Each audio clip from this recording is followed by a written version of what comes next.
आज मैं तुम्हें एक पाठ नहीं बल्कि एक कहानी सुनाने वाला हूँ। राख की रस्सी। अजीब है ना नाम।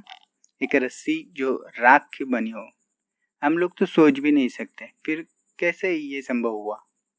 तो इस कहानी की गुत्थी को सुलझाने के लिए हम देखते हैं ये पाठ। मुझे लगता है ये स्कूल के बच्चों के साथ साथ बाकी सब लोगों को भी इतनी पसंद आएगी, क्योंकि इस तरह की कहानी तो हमने आज तक सुनी भी नहीं है और इस कहानी में एक बहुत अच्छी सीख भी मिलने वाली है। अगर वो सीख समझनी है तो बच्चे प्लीज़ आखिर तक इस कहानी को ज़रूर सुनिए और समझिए। तो लोनपोगार तिब्बत के 32वें राजा सोनगव सेन गाम्पो के मंत्री थे। वे अपनी चालाकी और हाजिर जवाबी के लिए दूर दूर तक मशहूर थे। बहुत ही चालाक थे, हाजिर जवाब थे। कोई भी कुछ सवाल पूछे तो उसका जवाब उनके पास हमेशा हाजिर रहता था। उसको कहते हैं हाजिर जवाब। कोई उनके सामने टिकता न था। चैन की जिंदगी चल रही थी, मगर जब से उनका बेटा बड़ा हुआ था उनके लिए चिंता का विषय बना हुआ था। कारण यह था कि वह बहुत भोला था। जिसके पिता इतने होशियार थे, उनका बेटा तो बहुत ही भोला था। लोनपोगार ने सोचा, मेरा बेटा बहुत सीधा साधा है, मेरे बाद इसका काम कैसा चलेगा। तो सीधा होना तो अच्छी बात है, लेकिन इतना भी भोला नहीं होना चाहिए कि लोग उसका गलत फायदा उठा ले। तो मेरा बेटा ऐसा है तो क्या होगा उसका आगे चल के, यह चिंता हमेशा उनको लगी रहती थी। एक दिन लोनपोगार ने अपने बेटे को 100 भेड़े देते हुए कहा, तुम इन्हें शहर ले जाओ, मगर इन्हें मारना या बेचना नहीं। इन्हें वापस लाना 100 जोक के बोरों के साथ, वरना मैं तुम्हें घर नहीं घुसने दूंगा। इसके बाद उन्होंने बेटे को शहर की तरफ रवाना कर दिया। तो लोनपोगार का बेटा शहर पहुंच गया, मगर इतने बोरे जो खरीदने के लिए उसके पास रुपये ही कहाँ थे।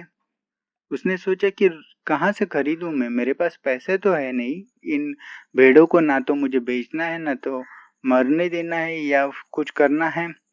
वही समस्या पर सोचने विचारने के लिए सड़क किनारे बैठ गया, मगर कोई हल उसकी समझ में ही नहीं आ रहा था।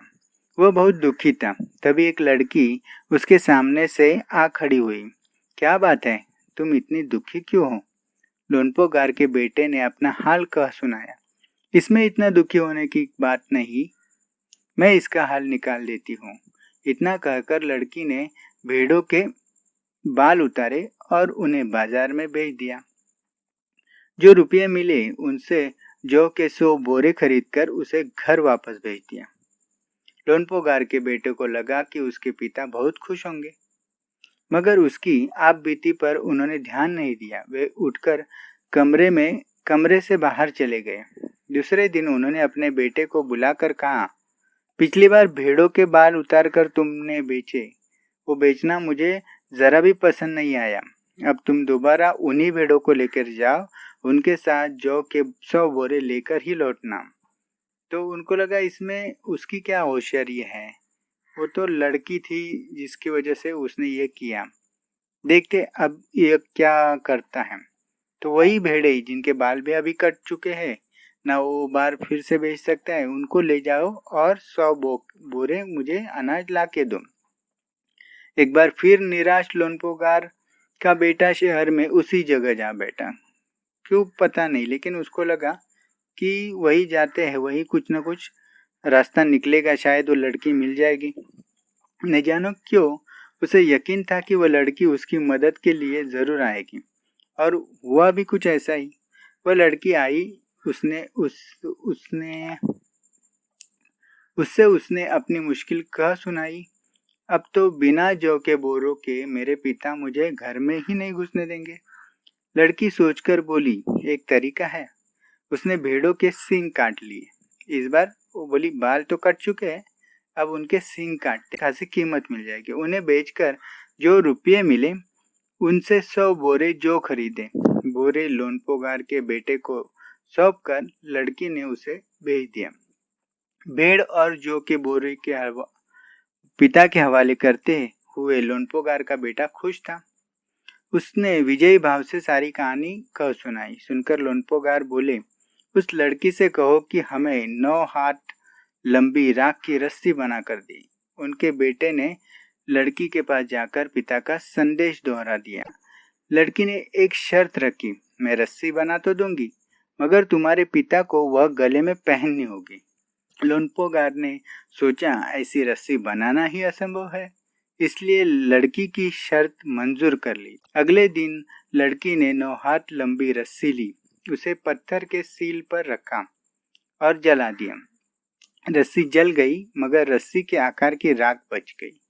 इस तरह से पत्थर पर एक रस्सी को रखकर जलाने से वह रस्सी तो जली, लेकिन उसकी राख उसका आकार के साथ वैसे ही रही। अब उसने धीरे से उठाकर उसको दे दिया राख की रस्सी कहकर। इसे वह सील समेत लोनपोगार के पास ले गई और उसे पहनने के लिए कहा। लोनपोगार रस्सी देखकर चकित रह गए। वे जानते थे कि राख की रस्सी को गले में पहनना तो दूर, उठाना भी मुश्किल नहीं। हाथ लगाते ही वह टूट जाएगी। लड़की की समझदारी के सामने उनकी अपनी चालाकी धरी रह गई। इस तरह से उनका बेटा भूला था, मगर ये लड़की तो उनसे भी चालाक निकली। तो उनकी चालाकी से उन्होंने सोचा कि क्यों न इस लड़की को ही अपने बेटे का जीवन साथी बना दे, तो आगे चलकर वो दोनों एक दूसरे के लिए आगे चलकर मेरे बेटे को कोई तकलीफ नहीं होगी। बिना वक्त गवाए लोनपोगार ने अपने बेटे की शादी का प्रस्ताव लड़की के सामने रख दिया। धूमधाम से उन दोनों की शादी हो गई। तो दोस्तों, कैसे लगी कहानी? पाठ तो है, लेकिन ये पाठ मुझे बहुत अच्छा लगा। इसमें एक ऐसी कहानी है जो हमें सिखाती है कि किसी भी हाल में हमें किसी भी मुश्किल पर हार नहीं माननी है।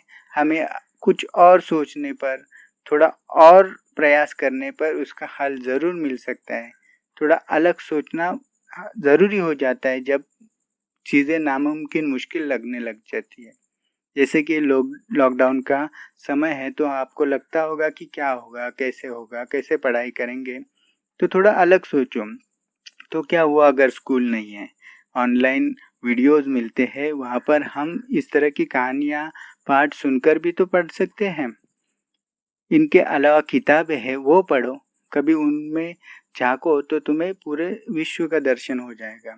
और बाद में जब तुम लॉकडाउन ख़त्म होने के बाद खेलने कूदने लगोगे, तो ये सब चीज़ें करने को आपको वक्त नहीं मिलेगा।